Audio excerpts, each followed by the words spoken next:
Hello friends, welcome to Alistair Spoken English Academy. सबसे पहले हमने देखा सिंपल प्रेजेंट टेंस, फिर हमने पढ़ा सिंपल पास्ट टेंस, फिर हमने पढ़ा सिंपल फ्यूचर टेंस, फिर प्रेजेंट कंटिन्यूअस, फिर पास्ट कंटिन्यूअस, फिर फ्यूचर कंटिन्यूअस। ये सारे टेंसेस का अपना एक रोल है जो बहुत इंपॉर्टेंट है कम्युनिकेशन करने के लिए। अगर आप इंग्लिश बोलना चाहते हैं तो आपको इन सब चीज़ों का नॉलेज होना बहुत ज़रूरी है, तभी आप इंग्लिश में कम्युनिकेट कर सकते हो। मैंने स्टेप से 1 बाय 1 करके आपको 6 टेंसेस का नॉलेज अभी तक दिया है। अगर आपने वीडियोस मेरे नहीं देखे हैं तो आप जाकर चेक कर सकते हैं, वहाँ पर आपको सारे वीडियोस के बारे में पता चलेगा, टेंसेस के बारे में पता चलेगा कि क्यों यूज़ होते हैं। वैसे ही आज हम पढ़ेंगे present perfect tense. Present perfect क्या होता है और प्रेजेंट परफेक्ट क्यों यूज़ होता है इंग्लिश में। प्रेजेंट परफेक्ट का मतलब होता है जो भी काम आपने प्रेजेंट में परफेक्टली कर चुके हो या कर लिया है। जो भी काम आपने कर लिया है वहाँ पे हमेशा हैव और हैज़ को यूज़ करते हैं वर्ब के थर्ड फॉर्म के साथ। सेंटेंस की पहचान हमेशा हिंदी में रहेगी, किया है, कर लिया है, पहुँच गए हैं, मिल लिए हैं, घर आ गए हैं। जिस भी सेंटेंस में हिंदी में चुका है, किया है लगेगा, इंग्लिश में लगेगा हैव और हैज़ के साथ वर्ब का थर्ड फॉर्म। हैव और हैज़ क्यों यूज़ होता है?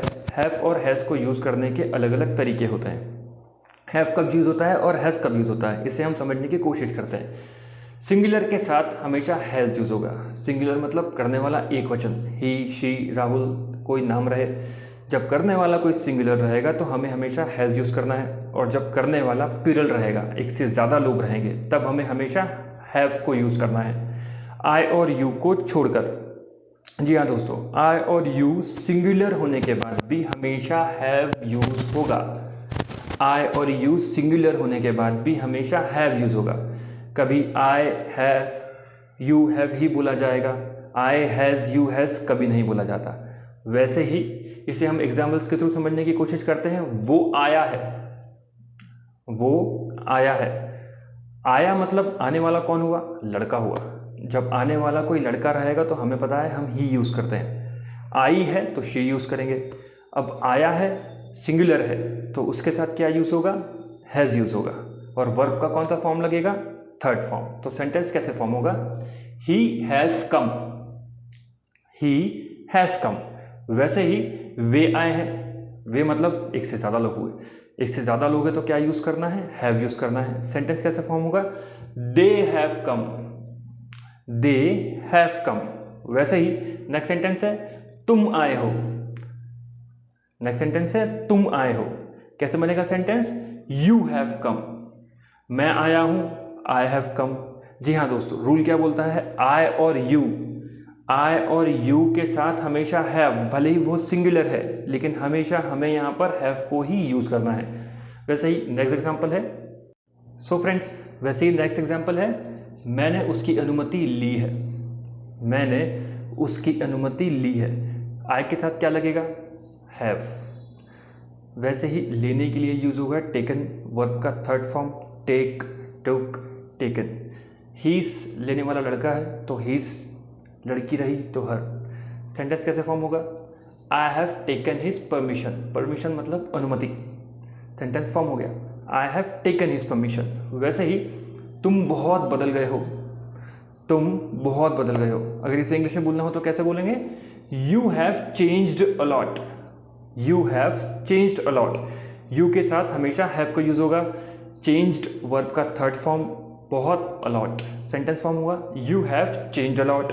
वैसे ही कीमतें फिर बढ़ गई है, prices have risen again, prices have risen again. कीमतें एक से ज़्यादा है तो यहाँ पर राइजन हुआ हैव के साथ। वैसे ही तुम अब पिता बन गए हो, तुम अब पिता बन गए हो। अगर इसे इंग्लिश में बोलना हो तो कैसे बोलेंगे?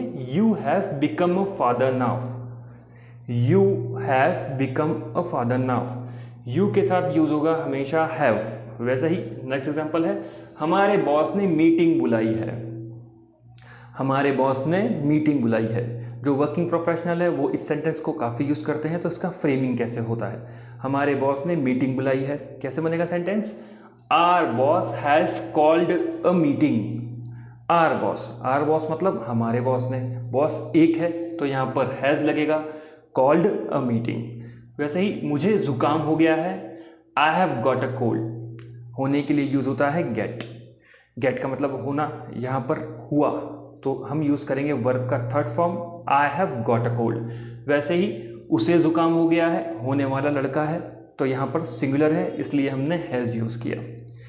आई भी सिंगुलर है, लेकिन रूल क्या बोलता है, आई और यू सिंगुलर होने के बाद भी हाँ हमें हमेशा हैव को यूज़ करना है। वैसे ही मैं ये समझ गया हूँ, मैं ये समझ गया हूँ, ये काम हो गया है, मैं समझ चुका हूँ, समझ गया हूँ। सो सेंटेंस कैसे बनेगा, I have understood this, I have understood this. So दोस्तों, अगर ये टॉपिक आपको समझ में आया तो आप मेरा चैनल लाइक और सब्सक्राइब कर सकते हैं। Thank you.